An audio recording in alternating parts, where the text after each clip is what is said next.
कांग्रेस और एनसीपी में विपक्ष के नेता को लेकर के अब ठन गई है। एनसीपी ने कहा है कि कांग्रेस से ज्यादा सीट हमारी है, इसीलिए विपक्ष का नेता एनसीपी से होगा। इतना ही नहीं, एनसीपी ने यह भी कहा है कि हमने कम सीटों पर लड़ करके बेहद अच्छा प्रदर्शन किया है और इसीलिए विपक्ष के नेता का पद हम ही लेंगे। वहीं कांग्रेस पहले से ही विपक्ष में बैठने का मूड बना चुकी है, तो अब एनसीपी और कांग्रेस के बीच में भी ये झगड़ा, ये लड़ाई दिखाई दे रही है।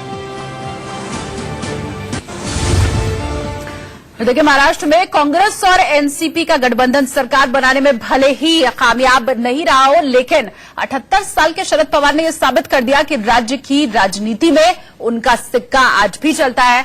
कयासों को गलत साबित करते हुए एनसीपी ने 55 सीटों पर कब्जा जमाया है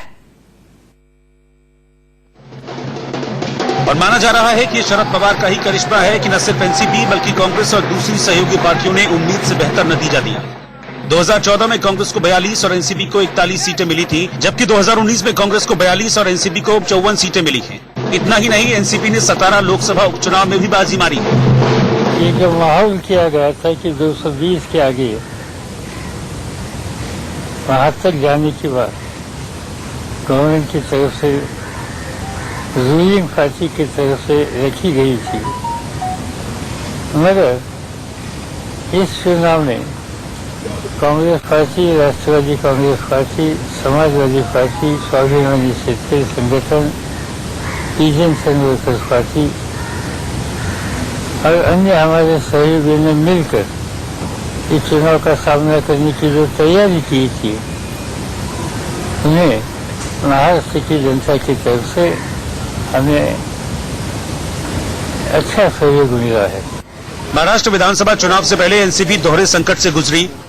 चुनाव से पहले पार्टी के कई दिग्गज नेता पार्टी छोड़ गए, तो मतदान से पहले शरद पवार और उनके भतीजे अजीत पवार पर मनी लॉन्ड्रिंग का मामला दर्ज किया गया।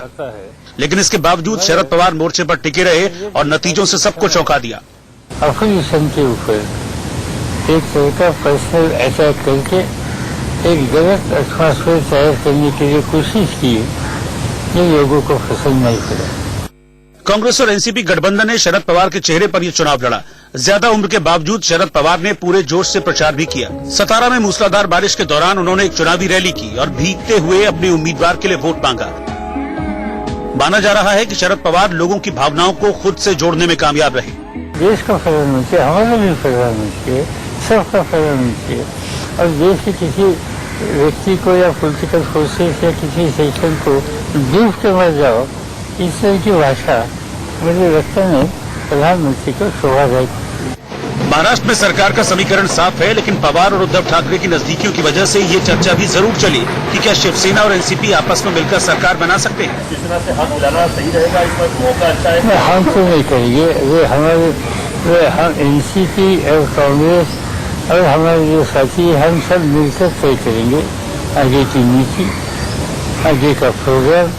तो कोई एक अकेले पार्टी बनाने तैयार नहीं कर सकती, और दूसरी इनके साथ जाने जो आप कहते हैं, ये विचारधारा, ये प्रोग्राम हमारे सामने नहीं है। एनसीपी का अगला राजनीतिक कदम क्या होगा, ये अभी साफ नहीं है, लेकिन शरद पवार ने महाराष्ट्र में अपनी पावर एक बार फिर साबित कर दी।